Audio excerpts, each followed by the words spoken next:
चांगलं तुम्हाला तर मी काय शिव्या द्यायचं काम करत नाही. मनातले बोलणार आहे ते, तुमच्या मनातले बोलतील. वरलेलं येऊन दाखवा बोलले, मग मी काय करू? आणि मी काय कोणाला वैयक्तिक बोललेलो नाही. त्या वेळेचे घटना ज्या आहेत त्या, आणि आम्ही जे काय करतो ते मोकळेपणाने करतो. आणि म्हणून जाता जाता एवढंच सांगतो, रास्ते भी हमारे होंगे, मंजिल भी पाएंगे. रास्ते भी हमारे होंगे, मंजिल भी पाएंगे. सर उठाकर हर इम्तिहान से लड़ेंगे. सर झुकाकर नहीं, सर उठाकर हर इम्तिहान से लड़ेंगे.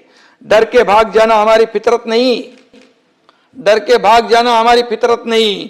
वादा करते हैं महाराष्ट्र को सबसे आगे बढ़ाएंगे. ये अच्छा है ना, महाराष्ट्र को आगे बढ़ाना है. आणि म्हणून तुम्ही सगळ्यांनी एक आपला निर्धार करा की महाराष्ट्राला पुढे घेऊन जाऊ. देशाच्या विकासामध्ये आपलं महाराष्ट्राचं योगदान सगळ्यात नंबर 1चं असलं पाहिजे, ही भूमिका आपली असली पाहिजे. आणि म्हणून मी सभापती महोदय सर्व सदस्यांना मनापासून धन्यवाद देतो, सर्व सदस्यांचं अभिनंदन करतो. काही थोडंसं कटू बोललो असलो, पण मी बोलण्याचा माझा स्वभाव नाही. जेव्हा समोरून बोलतात तेव्हा त्याला उत्तर दिलं पाहिजे, नाही तर इकडं सगळं रेकॉर्ड तसंच राहील. आणि म्हणून मी बोलण्याचा प्रयत्न केलेला आहे. 259च्या प्रस्तावाला माननीय उपमुख्यमंत्री एकनाथ शिंदे यांनी उत्तर दिलं. 259चा प्रस्ताव विरोधी पक्षाचा असतो आणि 260चा प्रस्ताव सत्ताधाऱ्यांचा असतो. मला असं वाटलं होतं की उत्तर ऐकताना की ते 260च्या प्रस्तावाला उत्तर देत आहेत का.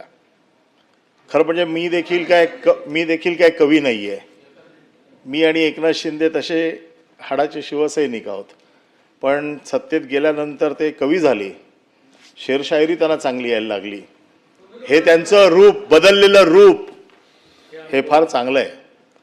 आणि म्हणून शेवटच्या त्यांच्या ज्या 4 पंक्ती होत्या त्याच्यातल्या एका वाक्याचं उत्तर देतो की डरना हमारी फितरत नहीं, डरना हमारी भी फितरत नहीं. मी देखील समोरच बसलोय त्यांच्या. जे त्या संकटातनं ते गेले त्या संकटातनं मी पण गेलोय. पण डरना हमारी भी फितरत नहीं. परंतु आजूबाजूला बसलेले किती लोक त्यावेळेला मातोश्रीवर रडलेत याचा साक्षीदार मी देखील आहे. आम्ही का जातोय हे रडत रडत सांगणारे लोक देखील मी बघितलेले आहेत.